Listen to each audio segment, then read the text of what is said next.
जद्दीपुरा के देवी माँ के मंदिर में नवरात्रों की पूजा बड़े ही हर्षोल्लास के साथ चल रही थी। काफी भक्त इकट्ठे हुए थे और पंडित रामदीन देवी माँ के मंत्रों उच्चारण कर रहे थे। तभी अचानक कहीं से बड़ी तेज आंधी आई, जिसमें सारी हवन सामग्री के साथ साथ पंडित रामदीन भी हवा में उड़ गए। कुछ ही देर के बाद पंडित रामदीन की खून से लथपथ लाश धम से आकर मंदिर की जमीन पर गिरी। वहां मौजूद सारे लोग बुरी तरह डर गए। अचानक एक कर्कश आवाज उन्हें सुनाई पड़ी। मैं रावण हूँ, रावण। एक भी पूजा पाठ करने वाले को और माता की पूजा कराने वाले को जिंदा नहीं छोड़ूंगा। अगर तुम लोग अपनी भलाई चाहते हो तो मेरी पूजा करो, समझे? इस गांव में मेरी ही पूजा होगी। मैं ही हूं शक्तिशाली। संपूर्ण विश्व में मेरे नाम का डंका बजता है। मेरे अधीन काम करोगे तो इस गांव में सुख चैन शांति से रहोगे, वरना सबको मार डालूंगा। मेरा नाम रावण है, रावण। उसकी ये आवाज सुनकर जद्दीपुरा के सारे लोग बुरी तरह से घबरा गए। वो करे तो करे क्या? अब तो उसके भय से उस गांव में लोग रावण की पूजा भी करने लगे, जिसे देखकर 18 साल का मोहन बोला, अरे भाई, अब राक्षस रावण के डर से आप लोग उसकी पूजा करने लगे हो, और वो भी माता रानी की पूजा छोड़कर। कितना बड़ा पाप कर रहे हो तुम। जानते भी हो तुम लोग क्या कर रहे हो, कैसा अनर्थ कर रहे हो।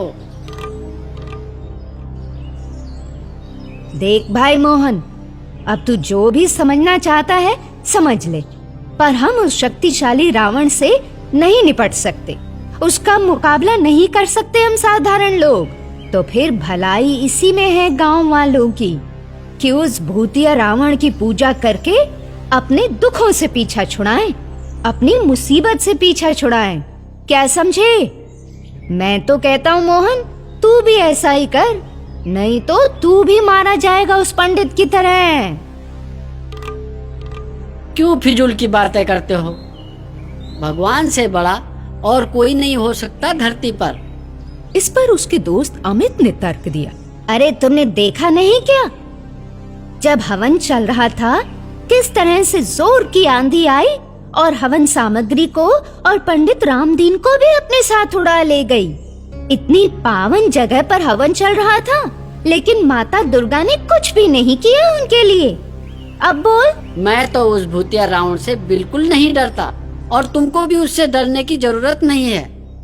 ये भूत प्रेत कुछ नहीं होते। माता रानी की शक्ति के आगे सब फीके पड़ जाते हैं। मोहन के इतना कहते ही भयानक रूप वाला वो राक्षस अपने 10 मुंह को फाड़े हुए प्रकट हो गया और मोहन को उसी वक्त वही मार मार कर खा गया। ये नजारा देखकर अमित अब बुरी तरह से डर गया था। उसे देखकर वो भूतिया रावण बोला, डरो मत अमित, अब से तुम मेरे भक्त हो, मेरे परम भक्त। मैं रावण हूँ। रावण, जब मेरा मन करेगा मैं तुम्हारे शरीर में प्रवेश करूंगा और जब मन करेगा निकल जाऊंगा। फिर कुछ दिनों में लोग तुमसे भी ऐसे ही डरेंगे जैसे कि आज मुझसे डरते हैं। बोलो, कौन ज्यादा ताकतवर हुआ, ये गांव के लोग या मैं?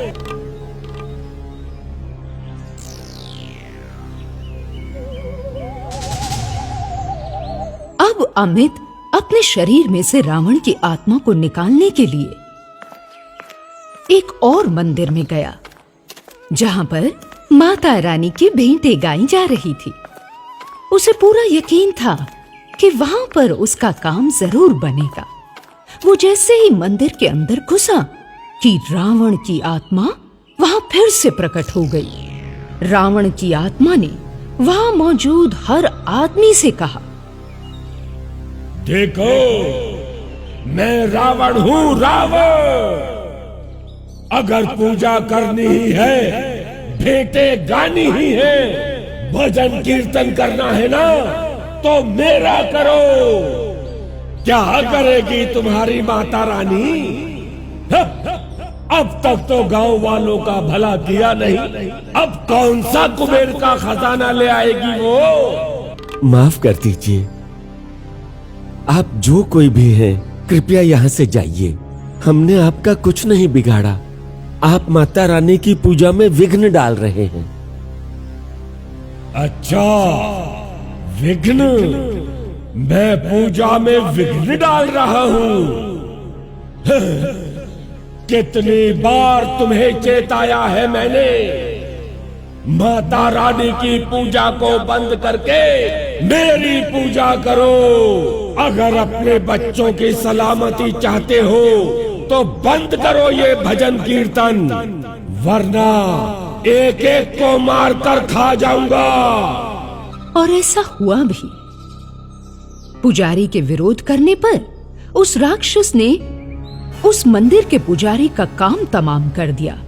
फिर जैसे ही अमित मंदिर के बाहर आया, वो धीरे धीरे अपने असली रूप में आया।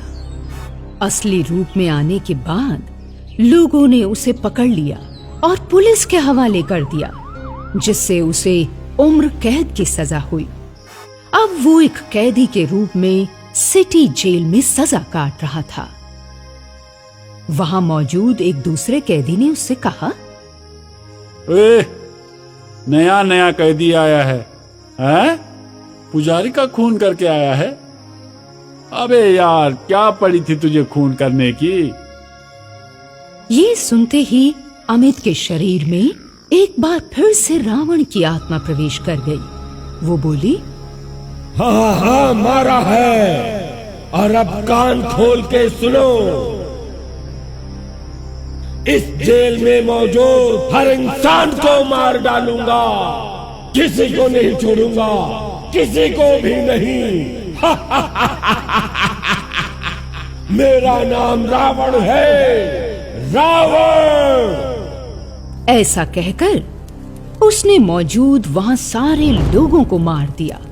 उसके 10 मुंह से भयंकर आग की लपटें उठ रही थी, जिसमें सारा का सारा सिटी जेल जलकर राख हो गया। गांव में रोज ऐसी घटनाएं अब आम हो चली थी, जिससे अमित के घर वाले बेहद परेशान थे।